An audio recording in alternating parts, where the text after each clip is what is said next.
Hi, I'm Rachel, a 32-year-old mother who's been through more family drama than most people should have to endure. Before I dive into my story, remember to like and subscribe for more real-life tales from the chaotic world of family dynamics. Here's how it all started. When I married Tom, I didn't just gain a husband.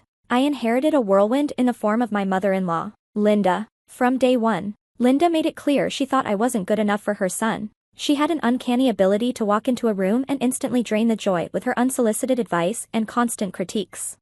Rachel, don't you think Lily needs more structured playtime? You're too lenient with her upbringing, Linda would say, as if my parenting required her approval. And Tom, he would just nod along, never once standing up for me.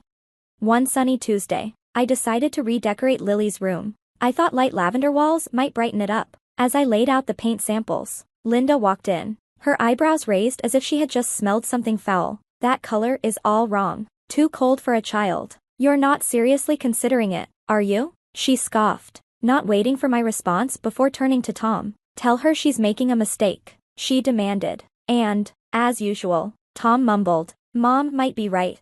It wasn't just her words. It was her constant presence, always hovering, always there. Dinner times were the worst. I'd spend hours preparing something special, only for Linda to scrutinize it like a judge at a cooking competition. This needs more salt. Honestly, Rachel, how hard is it to season properly? She would criticize, while Tom quietly ate, never uttering a complaint unless his mother prompted him.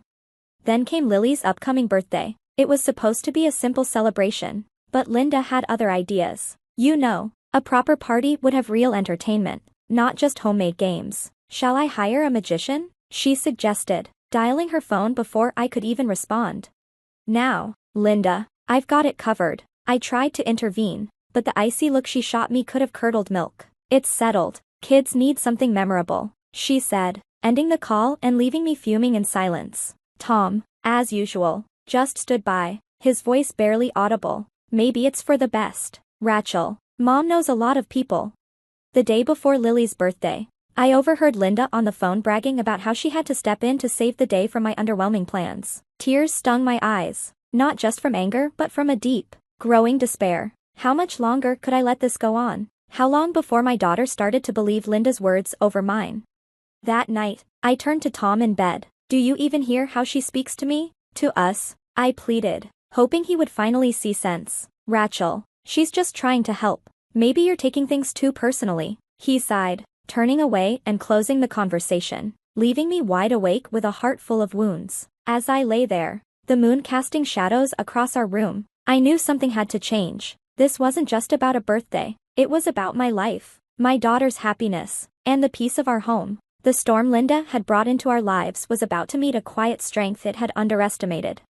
Tomorrow, on Lily's birthday, I would stand up for myself, for Lily, and for our little family that deserves so much more. The morning of Lily's 5th birthday dawned crisp and bright, just the glimmer of hope I needed to follow through with my plans. I was up early, whisking batter and slicing strawberries, the kitchen filled with the sweet scent of anticipation. Today was about making it perfect for Lily. I arranged heart-shaped pancakes on a platter, the blueberries sparkling like little sapphires next to the golden, fluffy cakes. Mommy, is that for me? Lily's tiny voice broke the morning silence as she padded into the kitchen, her eyes wide with excitement. All for you, birthday girl, I said, kissing her forehead and setting her down at the table.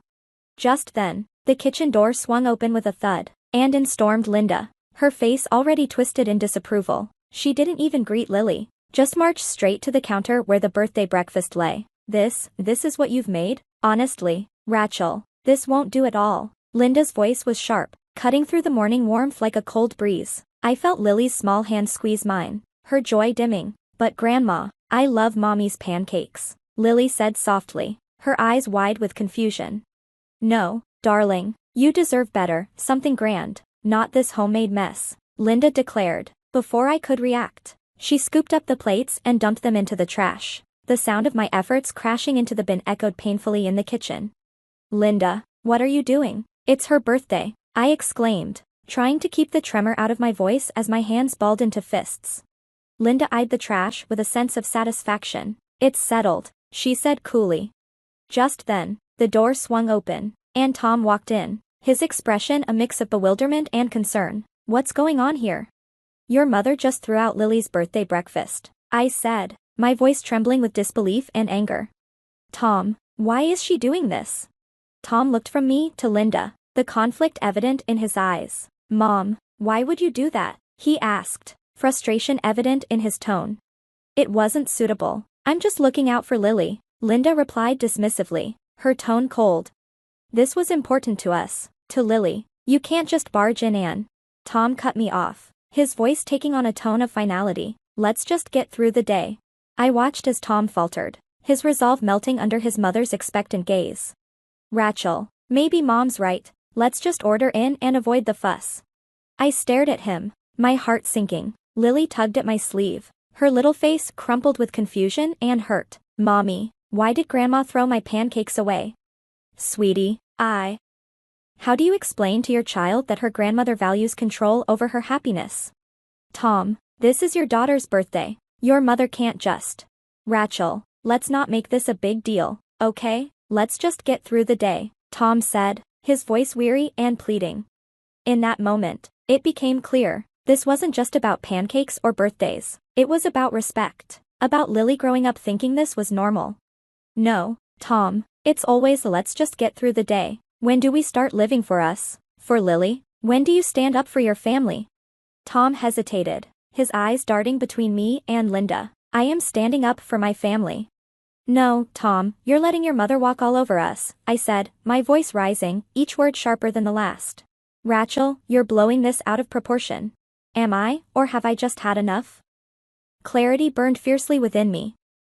Linda, you need to leave now. Linda scoffed, turning to Tom. Are you going to let her kick me out? Tom's response was weak. Mom, maybe you should go. No, Tom, not maybe. You need to choose. You can go with her if you want, but this, I gestured toward the trash, breakfast, Lily, and I can't live like this. The room fell silent, broken only by Lily's soft sniffling. The line had been drawn. Today, I was reclaiming our lives. The morning's warmth had turned to a cold, heavy silence. I moved through it, picking up Linda's belongings scattered around. Each step was a deliberate act, not just cleaning up after breakfast, but clearing out years of suppressed frustrations and sorrow. Rachel, are you sure about this? Maybe we can talk it out. Tom's voice trailed behind me, filled with desperation. Talk it out? Like all those other times? No, Tom, this is happening.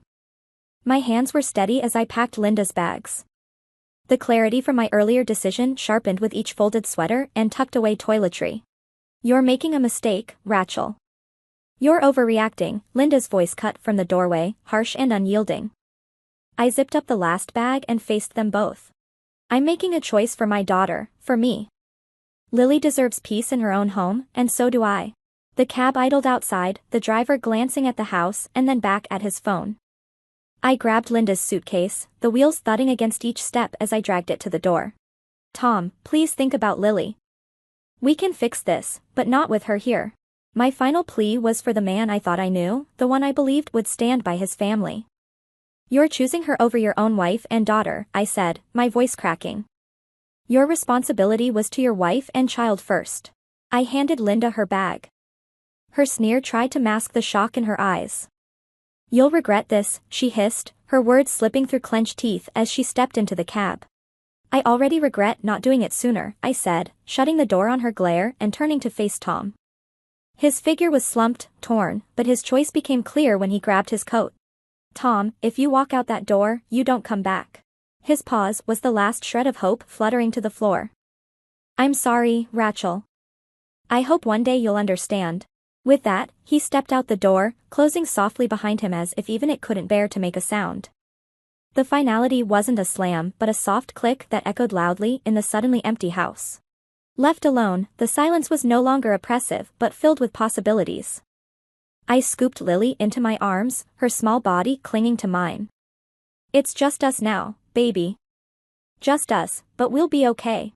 Mommy, yes, just us now, and that's enough. We're enough. I kissed her forehead, her trust in me strengthening my resolve. I walked through our home, each room a testament to a life I was ready to leave behind. My reflection in the mirror showed a woman changed, not broken, but rebuilding. Lily's hand in mine was a reminder of why this had to happen. That night, as I tucked Lily into bed, her room finally reflecting the tranquility we deserved, I promised her brighter days ahead. Her soft, rhythmic snores were a comforting counterpoint to the day's harshness. As I sat there watching her sleep, the weight of my choices draped over me like a heavy cloak. I knew the path forward would be challenging, facing community whispers, sympathetic stares, and the loneliness that often accompanies single motherhood. But as I turned off Lily's light, a quiet affirmation filled the room: we are enough. Life as a single mom quickly settled into a routine of resilience and discovery. Lily's laughter became the soundtrack of our new life, filling spaces that once echoed with tension. Yet, new beginnings brought new challenges, especially the legal complexities of our separation. I just want what's best for Lily, I explained over the phone to my lawyer, the papers spread out across the kitchen table. He can see her, but it needs to be in a healthy way, no sudden drop-ins, especially not with Linda. Understood, Rachel. I'll draft the visitation terms clearly. You're doing great, keeping things straightforward, my lawyer assured me. The frequent calls brought legal clarity but emotional complexity. While the community whispered, the louder voices of friends and family stood by us, supporting our small victories. One evening, Lily asked, "Mommy, why doesn't Daddy live with us anymore?" Her small face was puzzled as she played with her food. Sometimes people need a little space to remember how to love each other right. Daddy and I needed that space, I said, keeping my tone light and honest but shielded from harsher truths. Do you miss him? I miss who I thought he was, I admitted, not just to Lily but to myself. As the days grew colder, the first frost kissed the windows one morning as I dropped Lily off at school. While waiting at the gates, another mother, Mia, approached with a tentative smile. Rachel, it's been a while since we've had coffee together, hasn't it? Yeah. It's been hectic, I smiled back, appreciating the gesture. Thanks, Mia. I might take you up on that. Unexpected community support was a warm balm against the loneliness that sometimes seeped through the cracks of newfound independence. Back home, the phone rang. Tom's name flashed on the screen, a reminder of the thread still connecting us. Rachel, I've been thinking a lot about everything. I'm sorry for not standing by you, for everything with Linda. I didn't see it then, but I do now. Tom, sorry doesn't change what happened. It doesn't undo the decisions you made. Lily and I are moving forward. You should, too. I know. I just hope you find happiness. We already are, I said. Hanging up felt right. It wasn't about bitterness, it was about peace, about building a world where Lily and I could thrive. Watching Lily run across the playground later that day, her laughter mingling with the crisp air, my heart felt full. This journey had taught me the unyielding power of a mother's love and the strength in letting go. We're doing okay, aren't we, Lily? I whispered as she sprinted towards me, her arms wide. The best, she said, wrapping her small arms around me, her world secure in the circle of my embrace. And that wraps up our story, folks. Now here's a question for you all. If you were in Rachel's shoes, would you have given Tom a second chance if he sincerely tried to mend things, or do you believe some actions are too damaging to forgive? Dive into the comments and share your thoughts. Don't forget to hit that like button if you enjoyed the story, and subscribe to stay updated with more content like this. Your support means a lot.